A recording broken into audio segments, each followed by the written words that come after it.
Alright. Time to do an iceberg. That's upside down. No, it's not upside down. Time to do an iceberg. Yeah, I don't have the budget to get the image of the iceberg. At least the image of the iceberg was in the thumbnail, right? Because it wasn't then I will look embarrassing. But at least I dressed up for the Roald Dahl iceberg. I know, I'm so smart. I dressed up for it. Why are you saying it's not a FNAF iceberg? Oh yeah. Well, I don't have any Roald Dahl merch, so that's the best we can do. Roald Dahl iceberg. It only has 5 levels. Normal icebergs are meant to have more. Okay. Yeah. I just brushed my teeth while I do that. Never drink juice after you brush your teeth. So yeah, we're going to be doing this iceberg today. Let's start with level 1. Let's start with Charlie and the Great Glass Elevator. Charlie and the Great Glass Elevator, well, first, you know this book, right? Charlie and the Chocolate Factory. I actually have another Charlie and the Chocolate Factory, and that's right here. I have 2 Charlie and the Chocolate Factory books. Yeah, we don't need that one. That one's from school. Well, that's bad. So you know Charlie and the Chocolate Factory, right? Well, if you don't, tough luck. Though what people often forget exists, or just don't know exists, is this. Charlie and the Great Glass Elevator. So yeah, as much as I would love for it to be a movie, like making Willy Wonka and the Great Glass Elevator, there is a specific page that, well, let's just say naked. I'll find the page, but you'd be, yeah, your life would be saved. Well, I'm just gonna show you the picture without any context, because trust me, if it had context, you would all pearl out of the room. Not gonna lie. You're not in a room. Oh. I found the page. Naked babies. You do not need to know the context, because the context is quite weird. Though if you do want to know the full story of Charlie and the Great Glass Elevator, I will leave a link to a video. I'll leave a link to the video in the description that will tell you all about this book. I do not want to spoil it for you. Though all I'll say is, do you ever watch Willy Wonka and the Chocolate Factory? You know how they talk about fishes canids? You ever wondered why they're not in this book? Well, they're from this book. Spoiler alert. Okay. Let's move on to the next introduction, which is, I'm going to make a transition. I hope that looked cool. But if it didn't, tough on me. The next one is Felicity Dahl. Felicity Dahl is basically Roald Dahl's, what's it called, wife. And don't have much to say about her, except for like she's still alive. Wait, from what I've heard, she's still alive, because she was alive in 2022. And right now it's early 2024, so I think she might just be alive. Oh, she might just be alive in early 2024. She might die, is she? That's a joke. In 2022, In 2022, she was 38. I don't know, I'm just guessing from what I saw. Why do I keep... So, yeah, I think she's still alive. I hope so. But yeah. Also, Felicity Dahl saved the 2005 Willy Wonka movie. I'm such a Roald Dahl nerd. But you're a Roald Dahl nerd if you're wanting to read this entire Iceburg and watching this video. So, hey, let's be Roald Dahl nerds together. The next entry on this list is called Dahl's Writing Shed. This one refers to as like white hut that's like round the corner of his house with like lots of random stuff like scattered about everywhere. Like there's like a tennis ball like on the roof just hanging down, and there's like bones and stuff. If you want to know where I got this information, again, go to the description. I've got everything linked there. So, yeah, I think I'll just move on to, inspired by nature. Roald Dahl was just like having walks along. Roald Dahl has walks along like the trees, the grass, the flowers. And he just gets ideas for his books there. Actually, his first children's book came from looking at a fruit and wondering, why do fruits stop growing? Why don't they just keep on growing and growing and growing? And then he made his first children's book, which is James and the Giant Peach. Oh yeah, and I'm totally pulling these books out of thin air.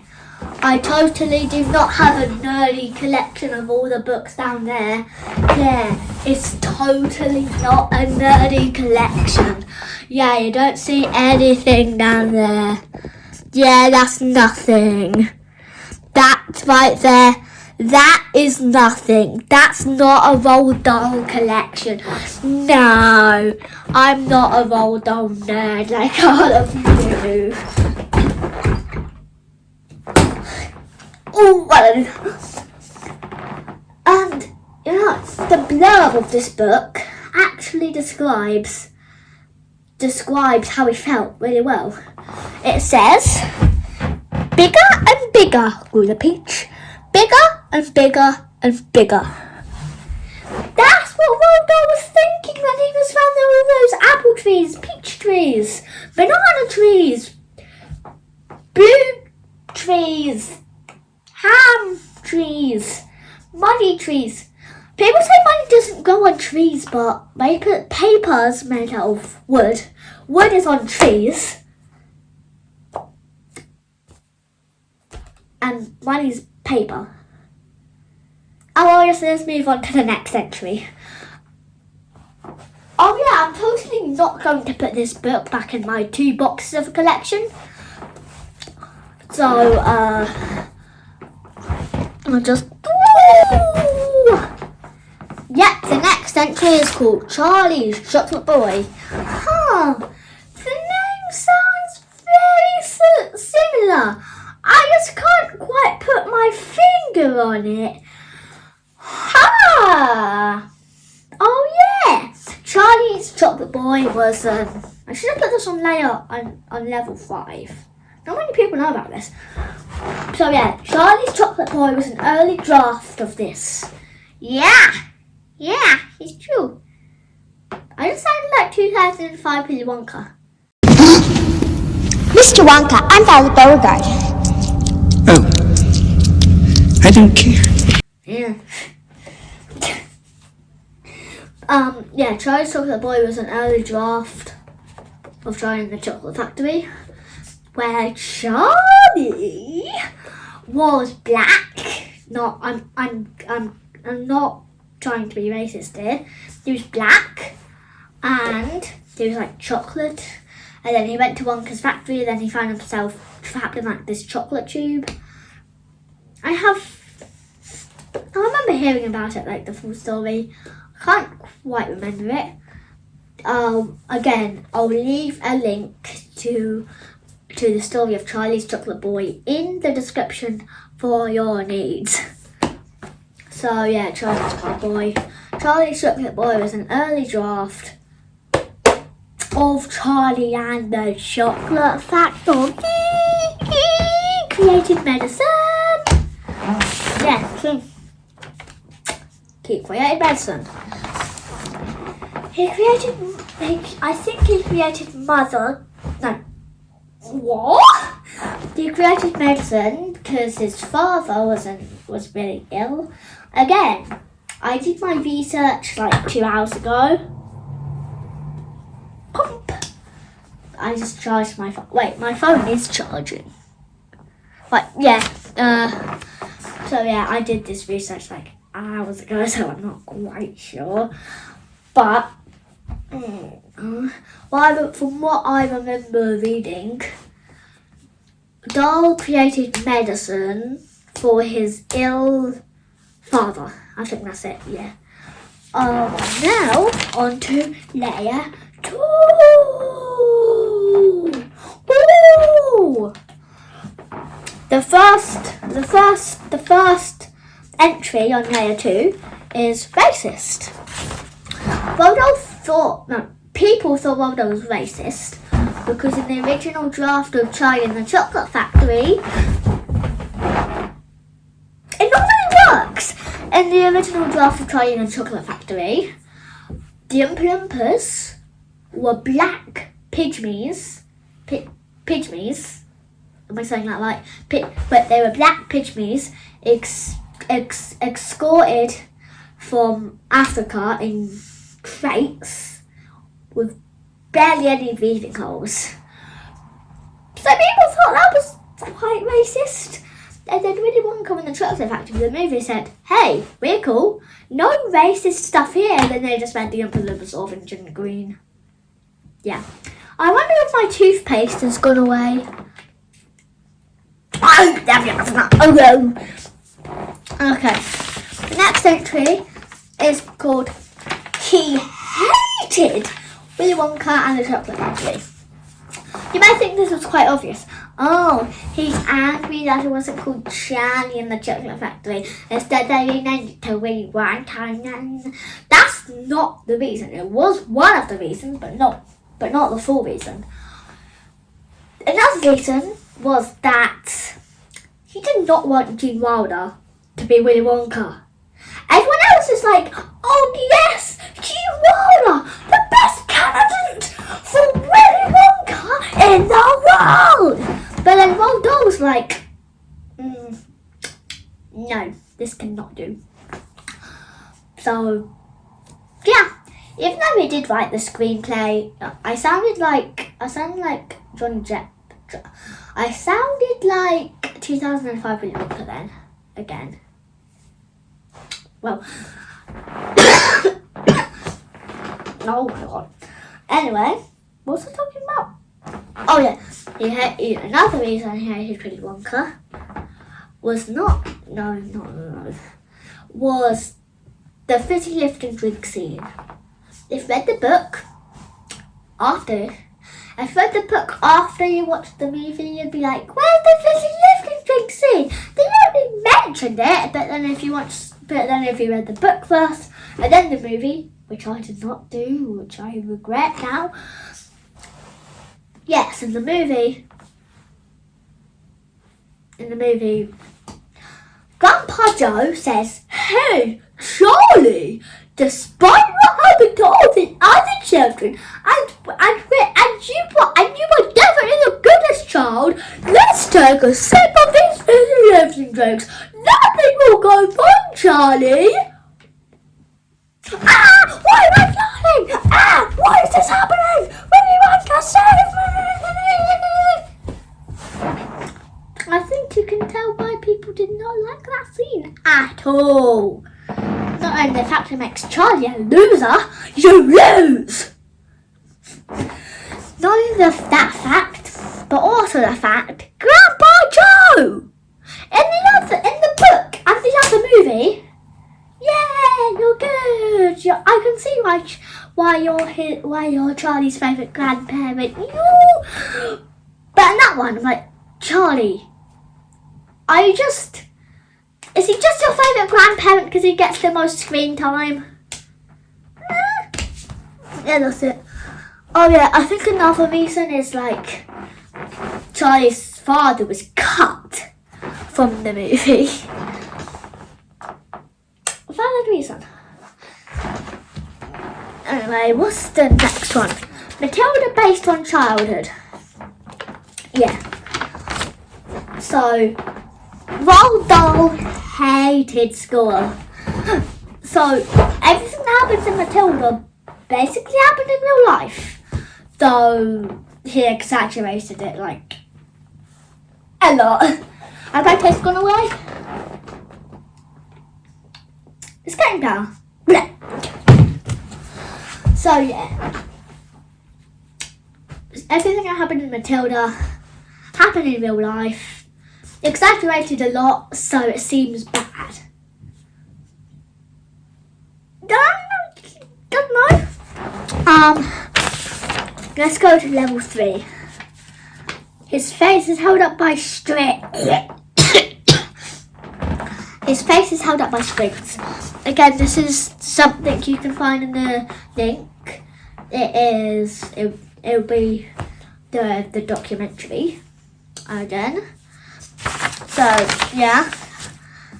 So his face was held up by string. Actually, no, I'll just link these two ideas together.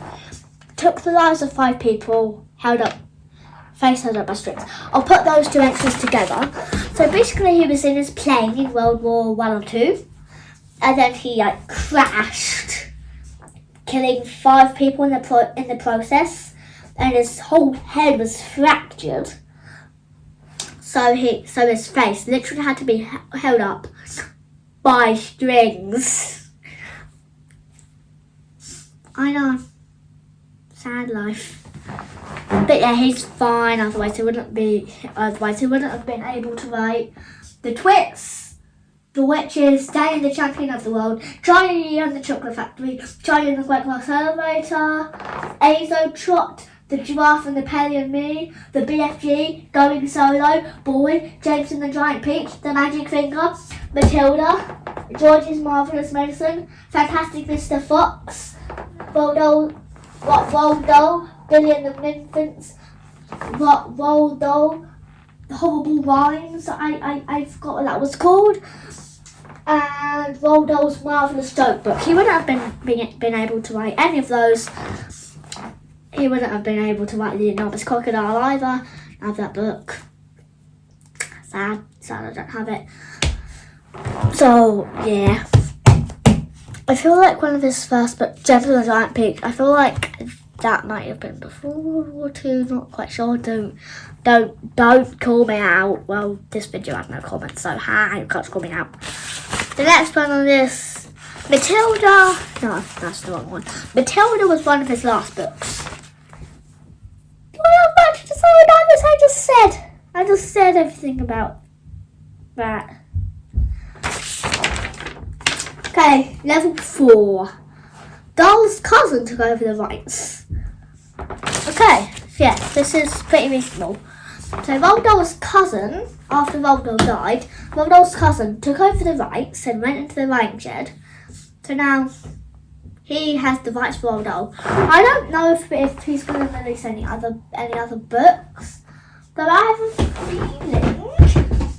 Don't fact check me on this. I have a feeling that this Wonka movie was. I feel like this might have been written by Roald Dahl's cousin, but it doesn't say who wrote it. I don't know if that's Roald Dahl's cousin. It's CBL Pounder. It's CBL Pounder, Roald Dahl's cousin.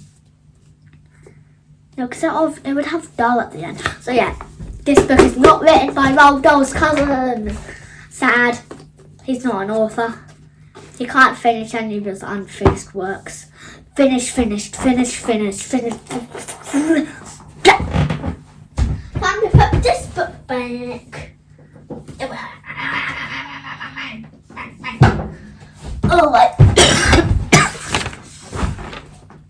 Okay, doesn't only make kids books. This is pretty reasonable. So basically, he doesn't only make pig. I was meant to say kids books, then I said pig, and now I'm reminding myself. Someone said to me, "Do not search up pig.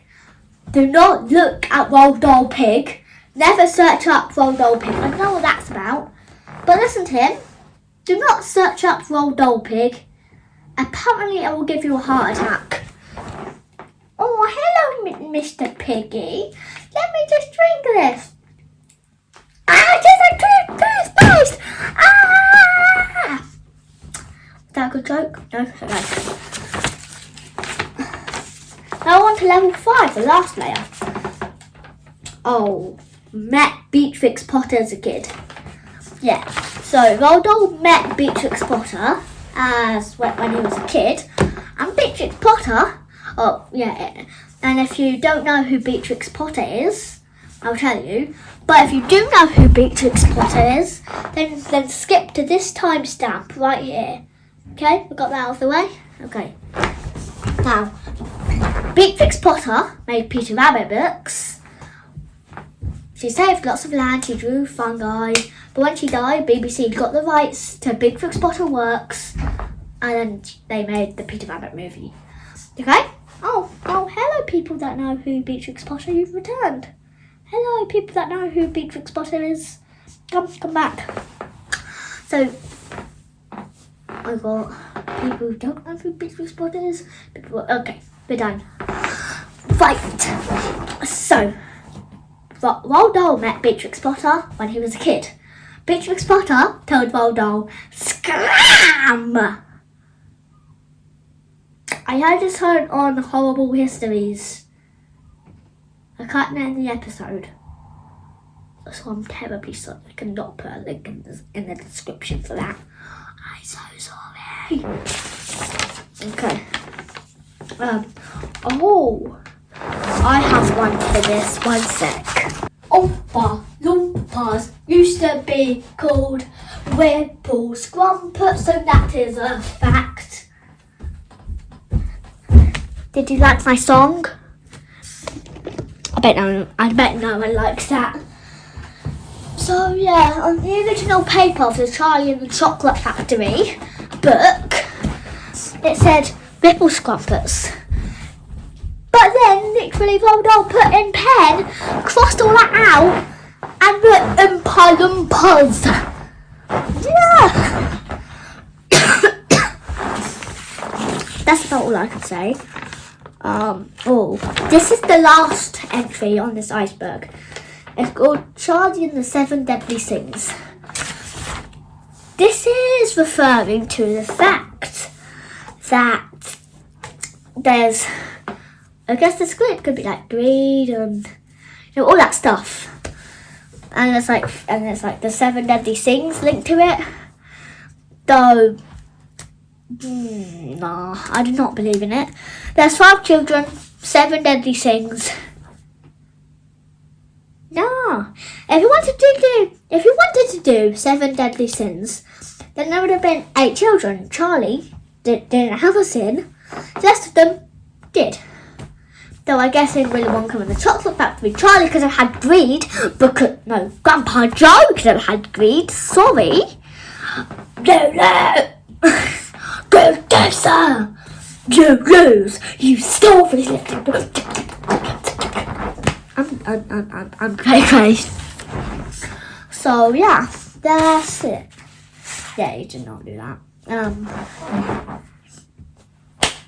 We're down the iceberg.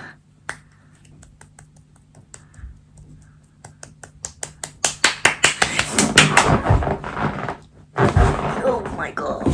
Yeah, we're done. Bye.